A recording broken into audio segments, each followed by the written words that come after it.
Breguet is back. And not just in terms of creating some of the most impressive watches that cost more than most houses, but they're actually back in Malaysia, cutting back on the multi-retail business model and opening up their very own cozy little independent boutique right here in Kuala Lumpur. Which just means that I get to spend some quality time with this.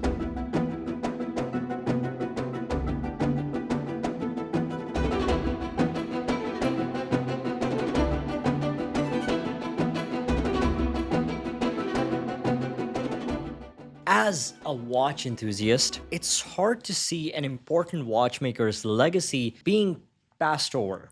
And that seemed to be the problem with Breguet for a while now. The watches, while incredibly made and with excellent finishing, how do I put this in a way that won't get me blacklisted? They were perceived as old-fashioned by most modern watch collectors or younger watch collectors, especially now with so much more interest in reinterpretation of artisanal watchmaking. Breguet felt a bit outdated, both in their style and offerings. We see watchmakers like F.P. Journe, George Daniels, Roger Smith, Lederer, all adopting Breguet's inventions and then modernizing them. But Breguet always seemed to be missing from the table. Since last year, it seems like things have changed. The brand needed a meaningful reset, and Gregory Kisling at the helm did exactly that, injecting a level of energy into the brand that no one saw coming.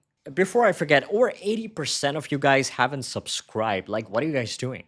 Help me out. Hit that subscribe button. Thanks. The story of this watch, this subscription, I'm just going to say subscription, not going to butcher the French, but the story of this watch is the most relatable to the modern age, especially for entrepreneurs. While many of Breguet's watches were experimental, conceptual, high-end masterpieces, the why behind the creation of this watch is interesting. Abraham Louis Breguet was French, and many people don't know this, but for most of his life, he was producing watches based out of Paris. That's why a lot of the vintage pieces that you'll find them with Breguet à Paris inscribed on the dial. Now, when he was fleeing persecution, naturally, he didn't have a lot of money. So for a temporary time before he returned to Paris, he came up with a subscription model where he advertised a great deal for the time. Just pay 25% upfront and you pay the rest when the watch is finished. This allowed him to not just fund his operations, but also gave the clients enough time to gather the rest of the funds in case they weren't able to pay the whole thing upfront.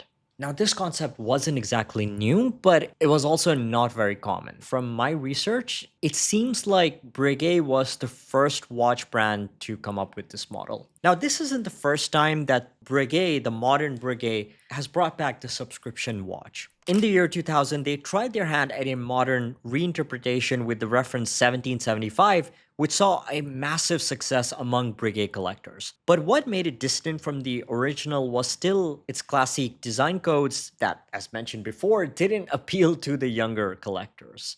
But that's where this 2025 version is different and exciting.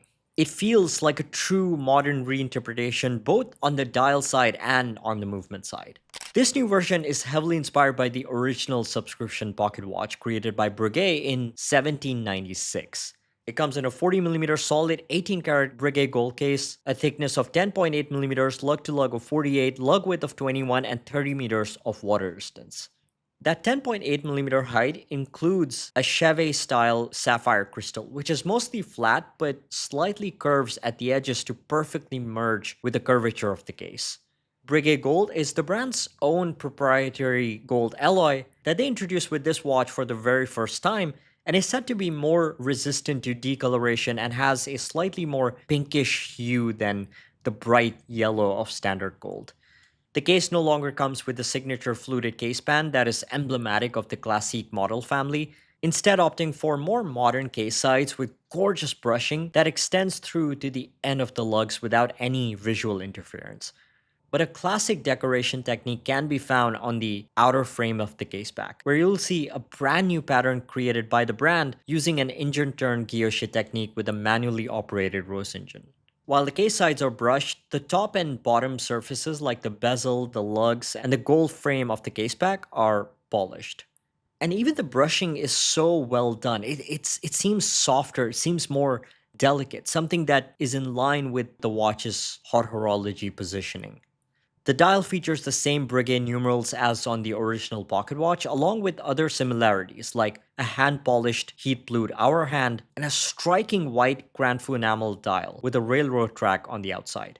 You even find Breguet's secret signature engraved at 6. This process of adding these secret signs on his watch dials was created all the way back in 1795 to combat counterfeits, because even back then counterfeiting was a thing. But to me, the highlight of this watch is the movement. And not just the movement by itself, but how the movement now incorporates the story of this watch. The movement inside is the in-house manual wind caliber VS00, beating at 3 Hz and offering a hefty power reserve of 96 hours using a massive mainspring barrel. This is a completely new movement created for this watch, but is essentially based on the symmetrical movement architecture seen in the tradition models. And this being a modern Breguet, it comes with all the modern Breguet goodness. Anti-magnetic hairspring with a Breguet overcoil, Breguet's own anti-shock system integrated within the balance pivots, and gilded plates and bridges. The finishing on the bridges is the recognizable frosted finish, alongside heat-blued screws, hand-polished bevels. But what made this Breguet stand out from the previous models was the engraving on the movement. Besides the hand-engraved logo and number, the engraving on the ratchet wheel is the talking point because it relates to the story of this watch, as the text is taken directly from its original advertising brochure from 1796 and explains the design of the watch. That is damn cool. Now, naturally, all this goodness doesn't come cheap. It's priced at almost $60,000 or 45,000 Swiss franc. Wow, the dollar has really declined. Or 230,800 Malaysian ringgit. This is a lot of money even for Malaysia standards, but it does kind of fall in line with a lot of the newer high-end independent watch brands that we've been seeing nowadays.